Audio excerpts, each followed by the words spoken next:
ശബരിമല ദർശനത്തിനെത്തുന്ന ഭക്തരുടെ ഇരുമുടിക്കെട്ടിൽ ഉൾപ്പെടുത്തേണ്ട സാധനങ്ങൾ നിർദ്ദേശിച്ച് തിരുവിതാംകൂർ ദേവസ്വം ബോർഡ് വകുപ്പിൻ്റെ ഉത്തരവ്.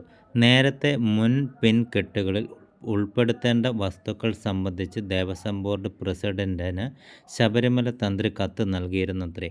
പ്ലാസ്റ്റിക് ഉൽപ്പന്നങ്ങൾ കൊണ്ടുവരുന്നതും ഉപയോഗിക്കുന്നതും വഴി ഉണ്ടാകുന്ന പാരിസ്ഥിതിക പ്രശ്നങ്ങൾ ഉൾപ്പെടെ ചൂണ്ടിക്കാട്ടിയായിരുന്നു കത്ത് നൽകിയത്. ഇതിൻ്റെ അടിസ്ഥാനത്തിൽ മുൻകെട്ടിൽ ഉണക്കലരി, നെയ്ത്തേങ്ങ, ശർക്കര, കദളിപ്പഴം, വെറ്റില, അടയ്ക്ക, കണിപ്പൊന്ന് എന്നിവയാണ് ഉൾപ്പെടുത്തേണ്ടത്. പിൻകെട്ടിലാകട്ടെ ശബരിമലയിൽ സമർപ്പിച്ച് വെള്ള നിവേദ്യം വാങ്ങാനുള്ള അരി എന്നിവയും ഉൾപ്പെടുത്തണം.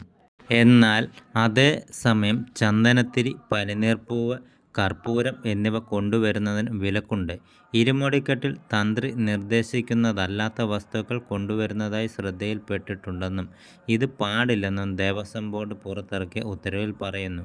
ഇരുമുടിക്കെട്ടിൽ കൊണ്ടുവരുന്ന പല സാധനങ്ങളും ആവശ്യമില്ലാത്തതാണെന്ന് തന്ത്രിയുടെ കത്തിൽ പരാമർശിച്ചിട്ടുമുണ്ട്. ഇത് ചൂണ്ടിക്കാട്ടിയാണ് ഉത്തരവ് പുറപ്പെടുവിച്ചിരിക്കുന്നത്.